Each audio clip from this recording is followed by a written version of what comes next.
বা সুপারস্টার মানেই আমাদের চোখের সামনে বেশ কিছু মানুষের ছবি ভেসে ওঠে, কিন্তু আমাদের মা, কাকিমা, জেঠিমা খুব সাধারণ মানুষেরাই যে আসলে জীবনের আসল স্টার, সেটা কিন্তু আবারও একবার বোঝাচ্ছেন আমাদের প্রিয় অপাদি, লক্ষ্মী কাকিমা সুপারস্টার। সেটাই বলছি অপাদি, যে সাধারণ মানুষেরা যে স্টার, আমাদের মায়েরা বিশেষ করে আমরা সারা জীবন হয়তো অনেকে বুঝতেই পারি না, সেটা হয়তো তুমি আরও একবার বোঝাচ্ছ। খুব মানে একদম যেরকম পরিবার থেকে আমরা বিলং করি বেশিরভাগ মানুষ, একদমই আমাদের মা কাকিমারাই স্টার। তারা যেভাবে আমাদের মানুষ করেন, যেভাবে আরেকটা জিনিস দেখবি, খুব মজার একটা জিনিস, কারণ মা হয়তো নিজের জীবনে খুব একটা বেশি লেখাপড়া করেনি, আমার বাড়িতে এসে যে খুব একটা ভালো স্টুডেন্ট ছিল না, কোনো মতে গ্র্যাজুয়েট, সে যখন তার সন্তানকে পড়ায় তখন খুব অবজার্ভ করলে মনে হয় যে সে কত শিক্ষিত, কত লেখাপড়া করেছে, কত ডিগ্রি তার আছে, সেই প্যাশন নিয়ে সে সন্তানকে পড়ায়। তার মানে কি সেখানে সে জিনিয়াস। প্রত্যেকটা মানুষ ইন্ডিভিজুয়াল জিনিয়াস, প্রত্যেকেরই কিছু না কিছু কোয়ালিটি থাকে, সেটা প্রকাশ পায় বা পায় না। সুতরাং মায়েরা কোথাও না কোথাও জিনিয়াস। এই যে জন্ম দেয়, এই যে বড় করে, জন্ম না দিলেও মাতৃত্বের যে একটা আবেগ, একটা ভালোবাসা, একটা দৃঢ়তা, সেটাই তো একটা মহিলাকে স্টার বানিয়ে দেয়, সেখানেই সে স্টার। কিন্তু একটা কথা, যেটা সিরিয়ালটা তো আমরা দেখছি, যে মানে লক্ষ্মী কাকিমা যে এতটা করছেন, সেটা মানুষের আশেপাশের মানুষেরাই অনেক সময় বুঝছেন না। সেটা বোধহয় আমাদের নিজেদের মানুষ দেখে সময়টা চলে যায়, আমরা তো বুঝতে পারি। সেটা তো জীবনের নিয়ম, যে বেশি কাজ করবে, যে বেশি করে তার কোনোদিন মূল্যায়ন হয় না। আমার মা একটা কথা বলতো, রাঁধুনির নাম হয়, জোগাড়ের নাম হয় না। জোগাড়ে কিন্তু বেশি খাটে। হ্যাঁ, দেখবি খুন্তি যে নাড়লো নাম তারই হলো, জোগাড় যে দিল তার কিন্তু নাম হলো না। আমার মা সবসময় বলতে, জানিস তো, রাঁধুনির নাম হয়, জোগাড়ের নাম হয় না।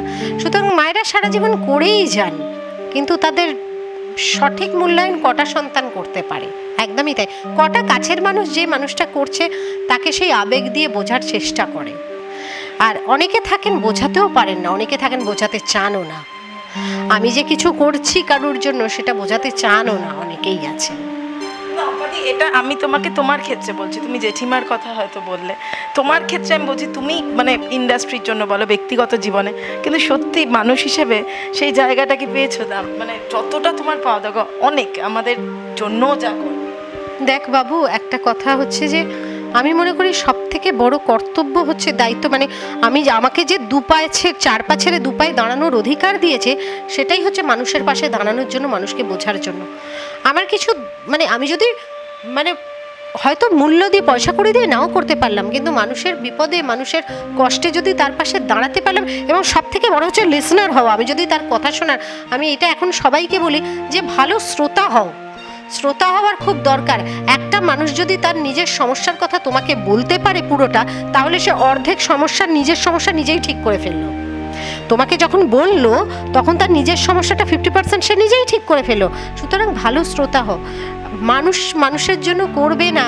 আমার মামার বাড়িতে একটা কথা চলতো, মামার বাড়ি মানে আমার তো নিজের মামা নেই, মায়ের মামার বাড়িতে মামারা বলতো, মানুষের পাশে যদি না দাঁড়াইলাম তাহলে মানুষ হইয়া জন্মাইলাম কেন? হ্যাঁ, সত্যিই যদি মানুষের পাশে মানুষ না থাকে, মানুষকে যদি মানুষ ভালো না বাসে, তাহলে তো মানুষের জন্মানোর কোনো দরকার নেই। এখন দেখি কেউ নিঃস্বার্থভাবে কিছু করে না, পয়সা ছাড়া কিছু করে না। আগে আমাদের ডিউটি কি ছিল? ধর আমি বাড়ি থেকে বেরোলাম, সামনের বাড়িতে গেলাম, জেঠিমা তোমার ওষুধ আনতে লাগবে, এনে দিচ্ছি, ওটা কর্তব্য। বা এই টাকাটা রেখে গেলাম, তোদের রেশনটা তুলতে যাবি, আমার রেশনটা তুলে আনবি, আমার কেরোসিন তেলটা তুলে আনবি, হ্যাঁ তুলে আনবি। এখন এইভাবে মানুষ ভাবেই না, এইভাবে কেউ কাজও করে না, এইভাবে কেউ শেখায় না। আমি খুব অবাক হই। আমি কিন্তু বাড়ি গিয়ে প্রত্যেকটা আমার পাড়ার প্রত্যেকটা মানুষকে আমি চিনি না চিনি, আমি প্রত্যেকের খবর জানি, কে কি করছে, কার কি অসুস্থতা আছে, কার কিছু প্রয়োজন আছে কিনা, কোনো কিছু সবটা কিন্তু আমি শুনি। এবং আমার ননদ যেহেতু খোঁজ রাখে আত্মীয় স্বজনের মধ্যে, বা মানে আমাদের প্রচুর আত্মীয় স্বজন, তারপরে প্রত্যেকটা আমাকে বলে যে কার কি প্রয়োজন, কার কি না প্রয়োজন। মানে আমি যতই টায়ার্ড থাকি, যদি কারোর বিপদ হয়, বৌদি জানো তো এর না এটা সমস্যা হয়েছে, তোমাকে এটা বলতে বলেছিল, কি করবে দেখো তো।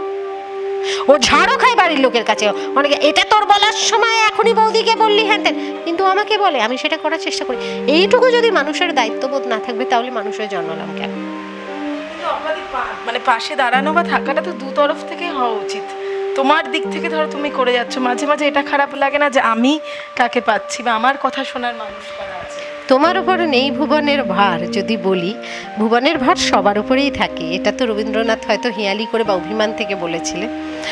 কিন্তু আমি কারোর জন্য করছি, সেটা আমার দায়িত্ব। সে করবে কিনা তো দেখার দরকার নেই। আমি যদি কারোর জন্য করি, কর্ম করলে ফল তো অন্য কেউ দেবে, অন্য জায়গা থেকে আসবে, তাকেই করতে হবে। আমাকে সবাই অনেকে বলে, হ্যাঁ এই তো তুমি ওর জন্য এত করলে, তোমার একটা ফোন করে খোঁজও নেয় না, ও ভালো আছে, ও তার মানে ও ভালো আছে, এটাতেই আমার ভালো মানে ভালো লাগা উচিত। তার মানে ও ভালো আছে, ও ফোন করে জানাচ্ছে না। যেই মুহূর্তে ফোন করবে আমি বুঝবো যে কোনো কিছু প্রবলেমে পড়েছে, তাই ফোন করছে না, খোঁজ নিচ্ছে না, তার মানে সে ভালো আছে।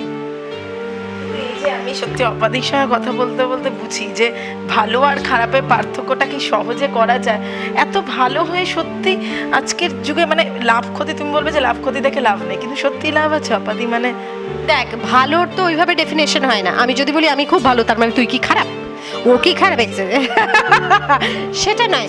প্রত্যেকের মনুষ্য জীব হিসেবে, যেহেতু ভগবান আমাদের ব্রেনটা ওরমভাবে বানিয়েছে, এইভাবে সামাজিক জীব বানিয়েছেন ঈশ্বর একটা, সুতরাং আমাদের প্রত্যেকেরই দায়িত্ব আছে, কর্তব্য আছে। আমাদের অন্যরকম ইমোশন দিয়েছেন, সেই ইমোশনকে যদি ঠিক করে কাজে না লাগাতে পারলাম, ঠিক জায়গায় মানে মানুষের জন্য যদি না ভাবলাম, আর নিজের আবেগকে যদি কন্ট্রোল না করতে পারলাম, মানে আমার কাছে সব থেকে বড় ধর্ম হচ্ছে ভালোবাসার ধর্ম।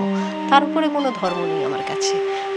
মানুষকে ভালোবাসবে, এটাই হচ্ছে পরম ধর্ম, এবং এটাকেই আমি মেনে চলি। সৎ থাকবে, লোভী হবে না, যেটা আমার দিদিমা শিখিয়ে গেছেন। খুশি থাকবে অল্পেতে, অল্পেতে খুশি থাকলে জীবনটা অনেক বড় হয়ে যায়, অল্পে খুশি হলে জীবন অনেক বড় হয়ে যায়। আর সব থেকে ভালো হচ্ছে বড় ধর্ম হচ্ছে ভালোবাসার ধর্ম। একজন অপরকে ভালো না বাসলে আমার ভালোই লাগে না। আমি সেটাই লক্ষ্মী কাকিমাতেও দেখছিলাম যে লক্ষ্মী কাকিমা যেভাবে সকলকে ভালোবাসেন, আর কেউ কিন্তু লক্ষ্মী কাকিমাকে হয়তো অতটাও ভালোবাসেন না। অপাদিকেও সেটা দেখে আমি অপাদির এটা বলছি, কিন্তু এই যে দিনে দিনে কোথাও ভালোবাসাটা কমে যাচ্ছে বা সময়ের অভাবে মানুষ সেই ভালোবাসাটা হচ্ছে, এটা খারাপ লাগে না অপাদি? মানে হয়তো কাছের মানুষদেরই দেখছে, সম্পর্ক ভাঙার ক্ষেত্রেই বলি, সেই মানুষেরা ধরে রাখার এটা নেই, জায়গাটা নেই, সময় হচ্ছে না। না, এখন মানুষের ধৈর্য নেই।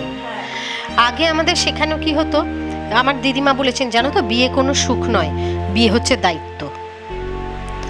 আমার দিদিমা প্রথমেই ছেলে, সুখ পাবো বলে বিয়ে করবে না, বিয়ে হচ্ছে দায়িত্ব, তুমি দায়িত্ব পালন করতে পারবে তাহলে তুমি বিয়ে করো। তো এটাই তখন শেখানো হতো। এখন মানুষ তো ওই ধৈর্য নেই, ওইভাবে ভাবেও না, ওইভাবে শেখায়ও না, ওরমভাবে ভাবতেই পারে না মানুষ। তো ন্যাচারালি একটা সম্পর্ক। আর আরেকটা জিনিস হচ্ছে যে পৃথিবীতে কেউ তোমাকে 100% দিতে পারবে না। আমরা সবসময় কি একটা সম্পর্ক হলে কি চাই, ও আমার মতো হবে। পৃথিবীতে কিছু তোমার মতো নয়, পৃথিবীতে কিছু তোমার মতো। তুমি যদি ভালোবাসা চাও তাহলে তুমি নিজে ভালোবাসা হয়ে ওঠো। তুমি এক্সপেক্ট করো না, সেটা একটা মানে ক্রেজি থিং, মানে সেটা একটা পাগলামো যে ও আমার জন্য এটা করবে, ও কেন আমার মতো হলো না, ও কেন আমার জন্য করলো না। আরে বাবা, পৃথিবীর কেউ সে একভাবে জন্মেছে, তার কর্ম আলাদা, সে তোমার মতো হবে কেন?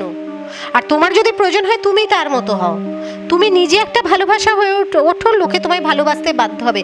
কিন্তু তুমি যদি এক্সপেক্ট করো, একটা দুটো মানুষের সম্পর্ক মানে হচ্ছে আন্ডারস্ট্যান্ডিং, তার একটা ধারণা তোমার একটা ধারণা, এক জায়গায় এলে সেটা সেতুবন্ধন হচ্ছে না সেটা, তার মানে আমি যা বলছি ও তাই করবে এবং ও কেন করলো না, এটা কোনোদিনও হতে পারে না। সেখান থেকে হয়তো ভাঙনটা শুরু হয়। সেটা এক ধরনের পাগলামি, যে আমি এক্সপেক্ট করছি আমার জন্য করলো না, আমার জন্য হলো না। না, তাহলে তোমাকে বুঝতে হবে কোন জায়গা থেকে হচ্ছে না, সেই জায়গাটাই ঠিক করে নাও। আমার যখন খুব ছোট বয়সে বিয়ে হয়েছিল, আমার বরকে বলেছিলাম, দেখো আমার জ্যাঠা জেঠিমাকে আমি জীবনে কোনোদিন ঝগড়া করতে দেখিনি, মানে হর পার্বতী চোখের সামনে যদি দেখে থাকি তো ওনারা, তোমার যদি আমার কিছু অপছন্দ হবেই, কারণ আমার এত ছোট বয়সে বিয়ে হচ্ছে, আমি বড় হব, আমার ভিউজ চেঞ্জ হবে, আমার অনেক কিছু হবে, অনেক খারাপ লাগা তোমার তৈরি হতে পারে, সবটা আমাকে বলবে, আমরা কথা বলে ঠিক করে নেব। এবং আজকে 25 বছর পরেও আমরা কিন্তু সেটাই মেনটেন করি, আমরা কিন্তু যে কোনো সমস্যা কথা বলে ঠিক করে নিই। অনেক কথা বলে আজকে আমি অনেক জিনিস শিখলাম, আমার সম্পর্কের ক্ষেত্রেও সেটা কাজে লাগবে।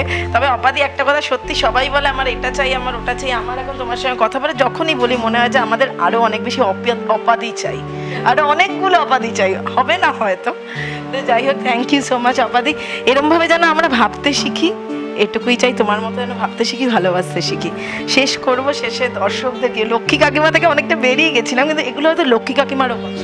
একদমই একদমই লক্ষ্মী কাকিমার, আর সব থেকে বড় কথা লক্ষ্মী কাকিমা আমার করতে ভালো লাগছে এই কারণে, যারা লেখেন আমার সামহাও মনে হয় তারা আমার সঙ্গে বাড়িতে থাকে। যারা লেখে আমি অবাক হয়ে যাই যে আমাকে এতটা কি করে চেনে। এক একটা মানুষের সঙ্গে আমার আলাপ হয়, আমি খুব অবাক হই। সেদিনে একটা মেয়ে আমার ইন্টারভিউ করে বললাম, ভাই আমি তো নিজের সম্বন্ধে এত জানি না গো, তুমি কি করে আমার সম্বন্ধে এত জানো? লক্ষ্মী কাকিমা যারা লেখেন, আমার আগেও অভিজ্ঞতা আছে রে, আমার মনে হয় তারা আমার সঙ্গে বাড়িতে থাকে, যে তারা আমার এতটা ইমোশন বোঝে কি করে। তো সেইখান থেকে আমি একটা কথাই বলবো যে আমাদের সবার মধ্যে লক্ষ্মী কাকিমা আছে, আমাদের আশেপাশে আমাদের প্রত্যেকের মধ্যে লক্ষ্মী কাকিমা আছে। অবশ্যই লক্ষ্মী কাকিমা দেখুন এবং লক্ষ্মী কাকিমাকে ভালোবাসুন। কলকাতা চ্যানেলটি আপনাদের ভালো লাগলে লাইক করুন, সাবস্ক্রাইব করুন এবং আপনাদের প্রিয় ভিডিওটি অবশ্যই শেয়ার করুন। Tollywood focus Kolkata.